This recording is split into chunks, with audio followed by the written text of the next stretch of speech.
آج جب میں گھر سے واپس آیا تو صحن میں میری بیٹی کھڑی اپنی سہیلی سے بات کر رہی تھی۔ وہ دونوں سرگوشیوں میں باتیں کر رہی تھی، مجھے دیکھ کر خاموش ہو گئی تھی۔ میں نے حیرت سے اپنی بیٹی کی طرف دیکھا، جس کے چہرے پر مسکراہٹ نظر آ رہی تھی۔ وہ بہت خوش لگ رہی تھی۔ مجھے خوشگوار حیرت کا احساس ہوا تھا۔ آج تک میں نے اپنی بیٹی کو اتنا خوش نہیں دیکھا تھا۔ جب سے میں نے اسے آگے پڑھانے سے انکار کیا تھا، سب سے وہ ہر وقت بجھی بجھی سی رہنے لگی تھی۔ میں بہت اچھے سے جانتا تھا کہ اس کا آگے بڑھنے کا، لکھنے کا اور خود کو کسی قابل بنانے کا کتنا بڑا شوق ہے، مگر پھر بھی میں ہر ایک چیز سے آنکھیں بند کر کے نظر انداز کر رہا تھا۔ یہ سب میں نے خوشی سے نہیں بلکہ مجبوری کی حالت میں کیا کرتا۔ کیا کرتا؟ ماریہ کے علاوہ میرے اور دو بیٹے تھے جن کو پڑھانا لکھانا تھا اور جن کا مستقبل سنوارنا تھا۔ میں نہیں چاہتا تھا کہ میرے بیٹے کل کو میری طرح مزدوری کرتے پھریں اور زندگی کی خوشیوں سے محروم رہیں۔ میں جو اتنی عمر بڑھنے کے بعد بھی محنت مزدوری کر رہا تھا، مزدوروں کے ساتھ مل کر کام کر رہا تھا، صرف اور صرف اس وجہ سے کہ میں پڑھ لکھ نہیں سکا تھا، وقت پر کوئی ہنر نہیں سیکھ سکا تھا۔ نہ تو کوئی میرا ایسا مخلص تھا جو مجھے یہ سب سکھاتا، اور نہ مجھے زندگی نے کبھی مہلت دی۔ سارا دن مزدوری کرتا اور گھر آ کر ایک وقت کی روٹی کھا لیا کرتا، بس یہی میری زندگی سے تھا۔ اور پھر شادی کے بعد کچھ عرصہ کے لیے زندگی میں خوشگوار تبدیلی آئی تھی، جو کہ کسی خوشبودار جھونکے کی طرح ثابت ہوئی تھی، مگر جلد ہی وہ خوشگوار لمحے میری زندگی سے جیسے کسی نے ہاتھ بڑھا کر نوچ لیے تھے، اور میں خالی دامن رہ گیا تھا۔ میرے دامن میں بہت سارے دکھ، گلے شکوے اور ان کے جذبات ہمیشہ کے لیے سو گئے تھے۔ میں نے بظاہر مشکل خود کو دوبارہ زندگی کا مقابلہ کرنے کے لیے تیار کیا تھا۔ اللہ نے مجھے دو بیٹے اور ایک بیٹی کی رحمت سے نوازا تھا۔ بیٹی بڑی تھی اور دونوں بیٹے اس سے چھوٹے تھے۔ جب ماریہ نے میٹرک کے بعد آگے پڑھنے کی خواہش کا اظہار کیا تو میں نے اسے دکھی دل سے منع کر دیا تھا۔ بیٹا، میں مزید تمہاری پڑھائی کا خرچہ نہیں اٹھا سکتا، تمہارے دونوں بھائی بھی پڑھ رہے ہیں اور گھر کے اخراجات بھی بڑھتے جا رہے ہیں۔ ماریہ نے خاموشی سے میرے فیصلے کے آگے سر جھکا دیا تھا۔ وہ سیدھی سادھی، اپنے کام سے کام رکھنے والی لڑکی تھی، جس کے خوابوں کو میں نے بڑی بے دردی سے اس کی آنکھوں سے نوچ دیا تھا۔ میرا بڑا بیٹا ایف اے کر رہا تھا اور چھوٹا میٹرک میں تھا۔ اپنے بچوں کے لیے میں اوور ٹائم بھی لگانے لگا تھا، مگر جو بھی پیسے اضافی ہوتے وہ کبھی بیوی کے علاج معالجے پر خرچ ہو جاتے، اور اب تو میرا چھوٹا بیٹا بھی پچھلے کتنے دنوں سے بیمار تھا۔ اس کے پیٹ میں درد تھا۔ میں اسے 2 سے 3 بار سرکاری ہاسپٹل لے کر گیا، مگر وہاں پر کسی نے ہماری سنوائی نہیں کی۔ مجبوراً مجھے اسے پرائیویٹ ہسپتال لے کر جانا پڑا۔ ڈاکٹرز نے اسے دوا دے دی اور اتنے مہنگے مہنگے ٹیسٹ لے کر دے دیے کہ جنہیں دیکھ کر ہی میرے پسینے چھوٹ گئے۔ اتنے مہنگے ٹیسٹ کروانا تو میرے لیے ممکن ہی نہیں تھا۔ یہ بھی شکر تھا کہ دوا کھانے کے بعد اسے افاقہ ہو گیا تھا، مگر کچھ دن بعد پھر سے اسے بے تحاشا درد ہونے لگا تھا۔ نہ جانے کیا وجہ تھی کہ اس کی طبیعت ٹھیک ہونے کے بجائے بگڑتی ہی جا رہی تھی۔ آج اپنی بیٹی کے چہرے پر اتنے دنوں بعد مسکراہٹ دیکھ کر میں خود بھی مطمئن ہو گیا تھا، ورنہ تو ہر وقت میرے دل پر ایک عجیب سا بوجھ طاری رہتا۔ کمرے میں آیا تو میری بیوی میرا انتظار کر رہی تھی۔ جلدی سے میرے لیے پانی لے کر آئی اور پھر میرے پاس آ کر بیٹھ گئی۔ آپ کو پتہ ہے، آج کچھ لوگ آئے تھے ماریہ کو دیکھنے کے لیے۔ کتنی دیر تک تو میں اپنی بیوی کی بات کو سمجھ ہی نہیں سکا۔ ماریہ کو دیکھنے کے لیے کون آیا تھا اور کیوں؟ وہ ہلکا سا ہنسی۔ آپ بھی نا کبھی کبھی بچے بن جاتے ہیں، ہر بات آپ کو سمجھانی پڑتی ہے۔ ارے ہماری ماریہ جوان ہو گئی ہے، بھائیوں سے بڑے، اور اب اس کی شادی کی عمر ہو گئی ہے، اس لیے اسے دیکھنے کچھ لوگ آئے تھے اور انہوں نے ماریہ کو پسند کر لیا۔ مجھے تو وہ لوگ بہت اچھے لگے ہیں، بہت محبت کرنے والے تھے۔ وہ عورت تو کتنی دیر تک ماریہ کو خود سے لپٹا کر پیار کرتی رہی۔ وہ لوگ ہمیں اپنے گھر آنے کی دعوت دے کر گئے ہیں۔ یہ سب سن کر خوشی ہونے کے بجائے میں پریشان ہو گیا تھا۔ مجھے ماریہ کے جہیز کی اور باقی سارے خرچوں کی فکر ستانے لگی تھی۔ تم ابھی ان لوگوں کو منع کر دو، ابھی ماریہ کی عمر ہی کیا ہے؟ یہ سب کہتے ہوئے ایک پل کو میرا دل کانپا ضرور تھا۔ یہی تو عمر تھی ماریہ کی، جتنی جلدی بیٹیاں اپنے گھر کی ہو جائیں اتنا ہی اچھا ہوتا ہے۔ اور جو ماریہ کے چہرے پر مسکراہٹ تھی، جو آنکھوں میں چمک تھی، ان سے ایک پل کے لیے نظریں چرا کر رہ گیا۔ میری بیوی نے اس فیصلے پر احتجاج کیا۔ ان سے ملے بغیر، انہیں جانے بغیر آپ اتنا بڑا فیصلہ کیسے کر سکتے ہیں؟ مجھے یہ رشتہ بہت پسند آیا ہے۔ آپ ان سے ملتے رہے، مگر میری نا ہاں میں نہیں بدلی، اور پھر یہ سلسلہ جیسے چل پڑا، کبھی کوئی ایک تو کبھی کوئی دوسرا رشتہ لے کے آنے لگا۔ اس میں کوئی شک نہیں تھا کہ سب لوگ بہت اچھے تھے، بہت چاؤ سے میری بیٹی کو گھر لے کر جانے کی بات کر رہے تھے، مگر میں ہمیشہ ہی انکار کرتا رہا۔ وقت کا پہیہ اپنی پوری رفتار سے چلتا رہا اور میں حالات کی چکی میں پستا چلا گیا۔ دن رات کی تمیز ختم ہو چکی تھی، بس ایک ہی دھن سوار تھی کہ کسی طرح گھر کا چولہا چلتا رہے اور بچوں کو بھرم قائم رہے۔ ماریہ کی خاموش نظریں اب میرے لیے ایک ایسا سیاح بن گئی تھی جن کا سامنا کرنے کی مجھ میں سکت نہیں رہی تھی۔ وہ گھر کے کاموں میں خود کو اتنا مصروف رکھتی کہ جیسے اپنے اندر کے دکھوں کو تھکا دینا چاہتی ہوں۔ میں کہتا تھا کہ کیسے وہ اپنی چھوٹی چھوٹی خواہشات کا گلہ گھونٹ کر اپنے بھائیوں کے لیے قربانی دے رہی ہے، میرے دونوں بیٹوں کی تعلیم کا بوجھ، گھر کا کرایہ اور روزمرہ کے اخراجات، یہ سب ایک ایسی دلدل بن چکے تھے جن سے میں جتنا نکلنے کی کوشش کرتا اتنا ہی دھنستا چلا جاتا۔ مزدوری کے دوران جب کبھی کمر میں شدید درد اٹھتا یا سانس پھولنے لگتی تو میں دیوار کا سہارا لے کر کچھ دیر رک جاتا، مگر پھر فوراً ہی اسد اور عدیل کے چہرے میری آنکھوں کے سامنے آ جاتے۔ میں سوچتا کہ اگر میں تھک کر بیٹھ گیا تو ان کا مستقبل اندھیروں میں ڈوب جائے گا۔ میں اپنی زندگی تو جیسے تیسے گزار لی، مگر میں نہیں چاہتا تھا کہ میرے بچے بھی کسی کے سامنے ہاتھ پھیلائیں یا حالات کے رحم و کرم پر رہیں۔ اسی تگ و دو میں کئی مہینے گزر گئے، فاقہ کشی کی نوبت تو آ نہیں، مگر آسودگی جیسے ہمارے گھر کا راستہ بھول گئی تھی۔ اسد کی طبیعت جو پہلے کبھی کبھار خراب ہوتی تھی اب مستقل بنیادوں پر بگڑنے لگی تھی۔ اس کا ہنستا کھیلتا چہرہ اب مرجھائی ہوئی کلی کی مانند ہو گیا تھا۔ پہلے پہل تو ہم اسے معمولی درد سمجھ کر ٹال دیا، مگر رفتہ رفتہ اس کی رنگت سفید پڑنے لگی اور وہ کھانے پینے سے بھی قاصر ہو گیا تھا۔ میں اسے لے کر محلے کے ڈاکٹروں کے پاس جاتا رہا، وہ سستی دوائیں دیتے رہے جس سے وقتی آرام تو آ جاتا، مگر مرض کی جڑیں وہی موجود تھی۔ میری بیوی رات بھر مسلح پر بیٹھی آنسو بہاتی اور اسد کے سرانے بیٹھ کر دم کرتی رہتی، پھر وہ سیاہ رات آئی جس نے میری ہمت کی آخری دیوار بھی گرا دی۔ آدھی رات کا وقت تھا جب پورے محلے پر خاموشی طاری تھی۔ اچانک اسد کے کمرے سے ایک ایسی دلخراش چیخ ابھری کہ میرا دل دہل گیا۔ میں بھاگ کر اس کے پاس پہنچا تو دیکھا کہ وہ بیڈ پر تڑپ رہا تھا، اس کا جسم کمان کی طرح ٹیڑھا ہو رہا تھا اور وہ درد کی شدت سے لال تھا، اس کی آنکھیں پترا رہی تھی۔ میں نے فوراً اسے گود میں اٹھایا، ہماری اور اس کی ماں پیچھے روتی رہ گئی اور میں اسے لے کر اسپتال کی طرف بھاگا۔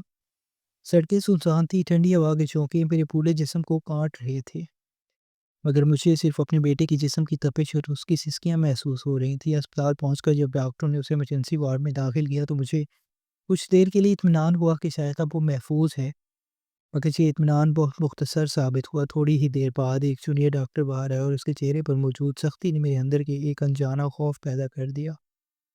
اس نے بڑی بے رخی سے بتایا کہ اسد کے گردے کا مسئلہ ہے، اب اس حد تک بڑھ چکا ہے کہ بغیر آپریشن کے اس کا بچنا مشکل ہے۔ گردہ کام چھوڑ رہا ہے، ہمیں فوری سرجری کرنی ہوگی۔ اس کے یہ الفاظ میرے کانوں میں پگھلے ہوئے شیشے کی طرح اترے۔ میں نے لرزتے ہاتھوں سے اس کی طرف دیکھا۔ ڈاکٹر صاحب آپ آپریشن کریں، میرا بچہ بہت تکلیف میں ہے۔ اس نے ایک سرد نگاہ مجھ پر ڈالی اور کہا پہلے ایڈوانس جمع کرواؤ۔ آپریشن تھیٹر کی فیس، ادویات اور دیگر اخراجات کے لیے آپ کو ابھی اسی وقت بڑی رقم کا بندوبست کرنا ہوگا۔ جب تک ہسپتال کی رسید نہیں آئے گی ہم سرجری شروع نہیں کر سکتے۔ میری زبان کنگ ہو گئی، میں اس کی بہت منتیں کی، اسے اپنی غربت اور مجبوری کا واسطہ دیا، اسے بتایا کہ میں ایک ادنیٰ مزدور ہوں، اتنی بڑی رقم کا فوری بندوبست میرے لیے ناممکن ہے، مگر اس کے دل میں رحم کا ایک قطرہ تک نہ تھا۔ وہ کہنے لگا کہ یہ اسپتال کا قانون ہے اور وہ کچھ نہیں کر سکتا۔ ادھر اسد کے درد کی شدت بڑھتی جا رہی تھی، اس کی آواز اب مدھم ہوتی جا رہی تھی جیسے زندگی اس کا ساتھ چھوڑ رہی ہو۔ بے بسی کی اس انتہا پر جہاں راستہ بند نظر آ رہا تھا، مجھے معلوم ہوا کہ اسپتال کے بڑے ڈاکٹر صاحب ابھی اپنے دفتر میں موجود ہیں۔ میں دیوانہ وار راہداریوں میں بھاگا، میرے پیروں میں موجود پرانی چپل ٹوٹ چکی تھی، میری پگڑی سر سے ڈھلک گئی تھی، مگر مجھے کسی چیز کا ہوش نہ تھا۔ میں صرف اپنے بیٹے کی زندگی چاہتا تھا۔ میں نے جیسے ہی بڑے ڈاکٹر کے کمرے کا دروازہ دیکھا، میں نے بغیر اجازت اندر قدم رکھا۔ وہاں ایک صاحب کرسی پر بیٹھے کچھ فائلیں دیکھ رہے تھے۔ میں بھی اب مزید بات کرنے کی سکت نہیں تھی، میرے پاس دینے کے لیے کوئی دلیل نہیں تھی اور نہ ہی جیب میں پیسے تھے۔ میں نے اپنی ساری عزت، اپنی انا اور اپنی سفید داڑھی کا برم ایک طرف رکھا اور ایک باپ کی آخری کوشش کے طور پر تڑپ کر ان کے قریب پہنچا اور سیدھا ان کے پاؤں میں گر گیا۔ میں نے ان کے جوتے پکڑ لیے اور پھوٹ پھوٹ کر رونے لگا۔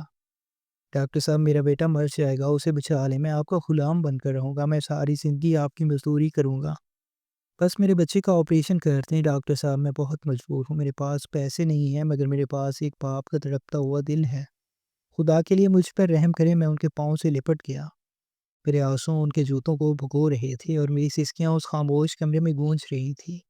میں وہاں ایک ہارے ہوئے انسان کی طرح گرا ہوا تھا جس کی آخری امید صرف وہ ایک شخص تھا۔ میں ڈاکٹر کے قدموں میں ڈھیر تھا، میری سفید داڑھی اسپتال کے فرش کی دھول سے ہٹی ہوئی تھی اور میری سسکیاں پورے کمرے میں ایک ماتم کا سما پیدا کر رہی تھی۔ ڈاکٹر صاحب جو اب تک اپنی کرسی پر ایک حاکمانہ انداز میں بیٹھے تھے، میری اس بے بسی پر کچھ دیر تو خاموش رہے، پھر ان کے لہجے میں وہی پیشہ ورانہ سختی ابھری۔ بابا جی جذبات سے ہسپتال نہیں چلتے، یہاں کا رول قانون بڑا واضح ہے، ہم نے لاکھوں روپے کی مشینیں اور ادویات لگانی ہوتی ہیں، آپ کو کم از کم آدھے پیسے تو ابھی اسی وقت کاؤنٹر پر جمع کروانے ہوں گے، تبھی میں تھیٹر میں داخل ہو سکوں گا، میرا وقت بہت قیمتی ہے، آپ باہر جا کر پیسوں کا انتظام کریں۔ ان کے ان الفاظ نے میرے رہ سہ حوصلے بھی چھین لیے۔ میں نے تڑپ کر اپنا دایاں ہاتھ ان کے گھٹنے پر رکھا، جیسے کوئی ڈوبتا ہوا تنکے کا سہارا لیتا ہے۔ صاحب میں کہاں جاؤں؟ رات کے اس پہر کون مجھے لاکھوں روپے دے گا؟ میرا بیٹا دم توڑ رہا ہے۔ خدا کے لیے ابھی میری بات ادھوری تھی کہ ڈاکٹر صاحب کی نسلیں میرے ہاتھ کی پشت پر تھم دی ہیں۔ وہ نسلیں جو اب تک فائل پر جمی تھی اب ساکت ہو چکی تھی۔ میرے ہاتھ پر گوشت کا ایک ابھرا ہوا بدصورت اور گہرا جلنے کا نشان تھا جو برسوں پرانا ہونے کے باوجود اپنی پوری وحشت کے ساتھ موجود تھا۔ ڈاکٹر صاحب نے اچانک میرا ہاتھ اپنے دونوں ہاتھوں میں تھام لیا۔ ان کے ہاتھ کی لرزش میں نے اپنے بوڑھے جسم میں محسوس کی۔ یہ نشان، ان کی آواز جیسے کہیں گہرائی سے آئی ہو۔ یہ زخم آپ کو کیسے لگا؟ ان کے اس سوال نے میرے دماغ میں یادوں کا ایک طوفان برپا کر دیا۔ میں وہیں زمین پر بیٹھا ہوا ماضی کی ان گلیوں میں چلا گیا، جہاں میں جوان تھا، توانا تھا اور اپنی نیند نویلی دلہن کے ساتھ زندگی کے خواب بن رہا تھا۔ یہ لگ بھگ 25-26 سال پرانی بات ہے۔ میری نئی نئی شادی ہوئی تھی اور شہر کے ایک بہت بڑے رئیس جنہیں سب صاحب کہتے تھے کہ بنگلے پر مجھے چوکیدار کی نوکری مل گئی تھی۔ میری بیوی جو سگڑ اور محنتی تھی اسے بھی بیگم صاحبہ نے کر کے اندرونی معاملات سنبھالنے کے لیے لگ رہا تھا۔ وہ گھر ہمارے لیے ایک پناہ گاہ تھا۔ صاحب اور بیگم کا ایک ہی بیٹا تھا، چھوٹا سا نومی، جو پورے بنگلے کی آنکھ کا تارا تھا۔ وہ اکثر میرے پاس آتا، میری وردی کی پٹیاں کھینچتا اور اپنی توتلی زبان میں مجھے چچا کہہ کر پکارتا۔ پھر وہ قیامت خیز دوپہر آئی۔ صاحب اور بیگم کسی بزنس میٹنگ کے سلسلے میں شہر سے باہر تھے۔ بنگلے کے باورچی خانے میں شارٹ سرکٹ ہوا اور دیکھتے ہی دیکھتے آگ کے شعلوں نے پورے نچلے حصے کو اپنی لپیٹ میں لے لیا۔ نوکر چاہ کر اپنی جانیں بچانے کے لیے باہر کی طرف بھاگے۔ چیخو پکار مچ گئی۔ میں باہر گیٹ پر تھا جب میں نے اوپر والی منزل سے ایک بچے کی دلدوز چیخ سنی۔ میرا کلیجہ منہ کو آ گیا۔ سب کہہ رہے تھے اندر مت جاؤ، چھت گرنے والی ہے، مگر مجھے اس وقت اپنی جان نظر نہیں آئی۔ مجھے صرف وہ معصوم بچہ نظر آ رہا تھا جو آگ کے حصار میں قید تھا۔ میں نے پاس پڑی بوری کو اپنے پانی کے ٹینک میں دھویا، اسے اپنے سر پر ڈالا اور کلمہ شہادت پڑھتے ہوئے چولوں کے اندر کود گیا۔ دھواں اتنا تھا کہ کچھ سچائی نہیں دے رہا تھا۔ سیڑھیاں چل رہی تھی، لکڑی کے ٹکڑے ٹوٹ کر گر رہے تھے۔ میں ہانپتا ہوا اوپر پہنچا تو دیکھا نومی ایک کونے میں چھپا رو رہا تھا۔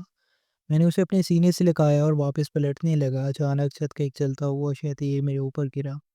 میں نے بچے کو بچانے کے لیے اسے اپنے دونوں ہاتھ میں روک لیے۔ گوشت کے جلنے کی بدبو اور جان لیوا درد میں آج بھی محسوس کر سکتا ہوں۔ میرا ہاتھ جھلس رہا تھا مگر میں نے بچے کی گرفت ڈھیلی نہیں ہونے دی۔ میں اسے لے کر جب باہر نکلا تو میری قمیض جل چکی تھی اور ہاتھ کا گوشت پگھل کر ہڈی سے جا لگا تھا، مگر نومی محفوظ تھا۔ بیگم اور صاحب جب واپس آئے تو انہوں نے مجھے اپنا محسن مانا۔ انہوں نے میرے زخم کا علاج کروانے کے لیے دن رات ایک کر دیا۔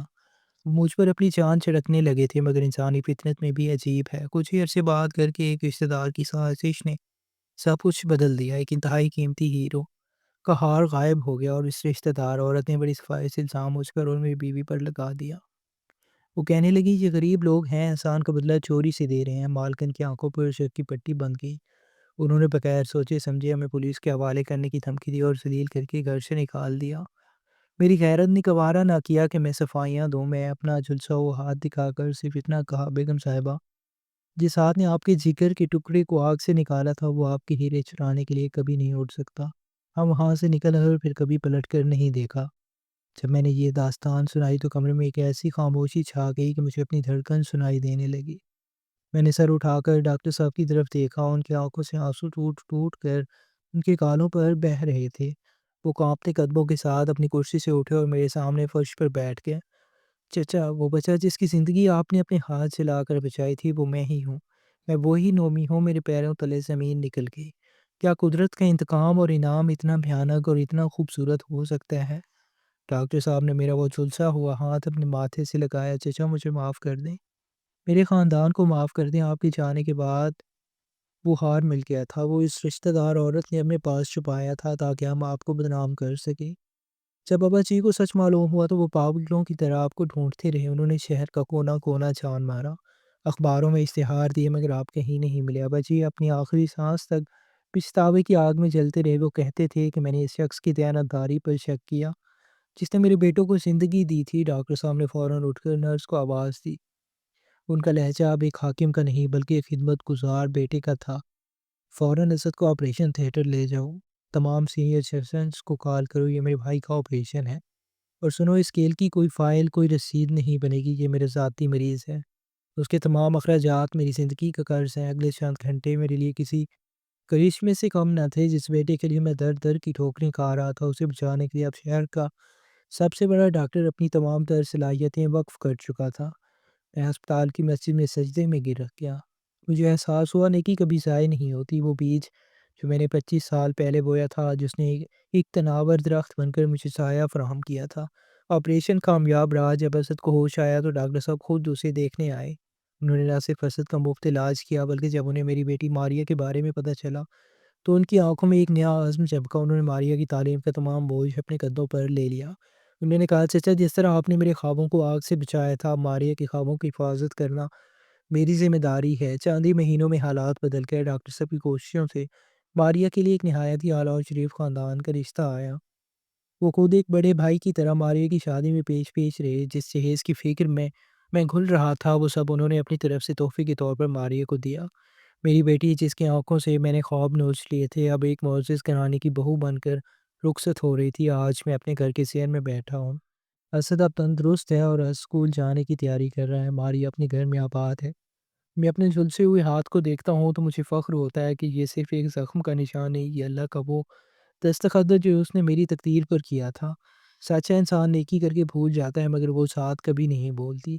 ایک شام جب میں اسد کے ساتھ کر کے باہر بیٹھا اسے اسکول کا سبق یاد کروا رہا تھا، ڈاکٹر صاحب کی چمکتی ہوئی گاڑی میرے کچے مکان کے سامنے آ کر رکی۔ وہ گاڑی سے اترے تو ان کے ہاتھ میں کچھ کاغذات اور ایک چابی تھی۔ انہوں نے میرے پاس آ کر میرے ہاتھ چومے اور کہا، چچا، آپ نے جو زخم کھایا تھا اس کی قیمت تو پوری دنیا مل کر بھی نہیں چکا سکتی، مگر میں اب آپ کو دوبارہ مزدوری کرنے کی اجازت نہیں دوں گا۔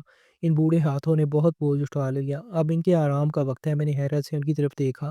وہ مجھے گلی کے کونے پر موجود ایک نئے بنے ہوئے شٹر کے پاس لے گئے۔ جب انہوں نے چابی سے تالا کھولا تو میری آنکھیں کھلی کی کھلے رہ گئیں۔ وہ ایک بہترین جنرل اسٹور تھا جس کی الماریاں ہر طرح کے سامان سے بھری ہوئی تھی۔ دکان کے اوپر ایک خوبصورت بورڈ لگا تھا جس پر بڑے حروف میں لکھا ہوا تھا، دیانتدار چچا کی دکان۔ یہ کیا ہے بیٹا؟ میری آواز کانپ رہی تھی۔ ڈاکٹر صاحب پیار سے میرے کندھے پر ہاتھ رکھا اور کہا، چچا، یہ آپ کا اپنا روزگار ہے۔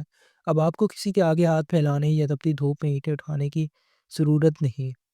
آپ یہاں عزت سے بیٹھے ہیں، صدر وسیل آپ کے ساتھ ہاتھ پٹائیں گے اور آپ کا گھرانہ اب کبھی کسی محرومی کے شکار نہیں ہوگا۔ یہ دکان آپ کی اس دیانتداری کا ایک چھوٹا سا تحفہ ہے جسے میرے خاندان نے برسوں پہلے ٹھکرا دیا تھا۔ میں دکان کے اندر قدم رکھا تو وہاں کی ترتیب اور سامان کی بہتات دیکھ کر میری آنکھوں سے بے اختیار آنسو جاری ہو گئے۔ یہ صرف ایک دکان نہیں تھی، یہ میری کھوئی ہوئی ساکھ اور میری برسوں کی محنت کا ثمر تھا۔ ڈاکٹر صاحب نے صرف دکان ہی نہیں دی تھی، بلکہ گھر کے کچے کمروں کو پکا کروانے اور ان میں بنیادی ضروریات کا سامان رکھنے کا بندوبست بھی کر دیا تھا۔ دل جو پڑھائی میں اچھا تھا اسے شہر کے بہترین کالج میں داخلہ مل گیا تھا اور اس کے تمام تعلیمی اخراجات ڈاکٹر صاحب نے اپنے ذمہ لے لیا تھا۔ میری زندگی بالکل بدل چکی تھی۔ میں صبح سویرے نہا دھو کر اپنی دکان پر جاتا، جہاں محلے بھر کے لوگ مجھ سے سامان خریدنے آتے۔ میری دیانتداری اور سچائی اب پورے علاقے میں مشہور تھی۔ لوگ مجھے عزت کی نگاہ سے دیکھتے تھے۔ ماریہ جب بھی اپنے سسرال سے ملنے آتی، اس کے چہرے کو سکون اور خوشحالی دیکھ کر میرا دل باغ باغ ہو جاتا۔ وہ اکثر کہتی ہے، اب اللہ نے ہماری سن لی، ہماری آزمائش ختم ہو گئی۔ اسد اب مکمل طور پر تندرست تھا اور دکان کے حساب کتاب میں میرا ہاتھ بٹاتا۔ ایک دن جب میں دکان پر بیٹھا تھا، میں نے اپنے اس جھلسے ہوئے ہاتھ کو دیکھا۔ اب وہ نشان مجھے تکلیف نہیں دیتا تھا، بلکہ وہ مجھے اس معجزے کی یاد دلاتا تھا جو اللہ نے میری زندگی میں برپا کیا تھا۔ میں نے سوچا کہ اگر اس دن میں نے اس جان بچائی ہوتی اور اس بچے کو آگ سے نہ نکالا ہوتا تو شاید آج میں کسی فٹ پاتھ پر ایڑیاں رگڑ رہا ہوتا۔ نیکی کبھی رائے گاہ نہیں چاہتی، وہ گھوم پھیر کر کسی نہ کسی صورت میں آپ کے پاس واپس ضرور آتی ہے۔ آج میرا گھرانہ ہنستا کھیلتا، میرے بیٹے پڑھ رہے ہیں، میری بیٹی آباد ہے اور میرے پاس ایک باعزت روزگار ہے۔ میں ہر نماز کے بعد اللہ کا شکر ادا کرتا ہوں کہ اس نے میری سفید داڑھی کا برہم رکھ لیا اور مجھے اس شخص سے ملوا دیا جس کی زندگی میں نے بچائی تھی۔ زندگی اب ایک پرسکون دریا کی طرح بہہ رہی ہے جہاں کوئی خوف اور نہ کوئی بوجھ، بس اطمینان ہی اطمینان ہے۔